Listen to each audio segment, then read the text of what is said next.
তো hello viewers, welcome to my YouTube channel. তো viewers, আজকে আমি আপনাদের জন্য একটি নতুন ভিডিওস থাম্বনেল এবং টাইটেল দেখে আপনারা অবশ্যই বুঝে গেছেন যে আজকে ভিডিওটি কতটা মজাদার হতে চলেছে।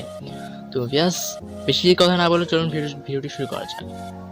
আর ভিউয়ার্স, ভিডিওটি শুরু করার আগে আপনি কিছু কথা বলতে হচ্ছে, আপনি আমি জানি না, তো অবশ্যই চ্যানেলটি সাবস্ক্রাইব করবেন এবং পাশে রাখা বেল আইকন অবশ্যই ক্লিক করবেন। আর যারা সাবস্ক্রাইব করেছেন তাদের অসংখ্য ধন্যবাদ। তো ভিউয়ার্স, এবার আপনার যদি কম্পিউটার ব্যবহার অভিজ্ঞতা থাকে তাহলে আপনারা বুঝবেন যে এখানে কম্পিউটার সব ফিউচার আছে কিনা। তো দেখতে থাকুন ভিউয়ার্স, এবার আমি আর কিছু বলবো না।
তো ভিউয়ার্স, ভিডিওটি কেমন হলো অবশ্যই কমেন্ট বক্সে জানাবেন এবং ভিডিওটি ভালো লাগলে একটি লাইক দিবেন এবং সাবস্ক্রাইব করবেন যদি নতুন হয়ে থাকেন এবং নোটিফিকেশন বেলটি চালু করে রাখবেন যেন আমাদের নতুন নতুন ভিডিও নোটিফিকেশন আপনারা পেতে থাকেন।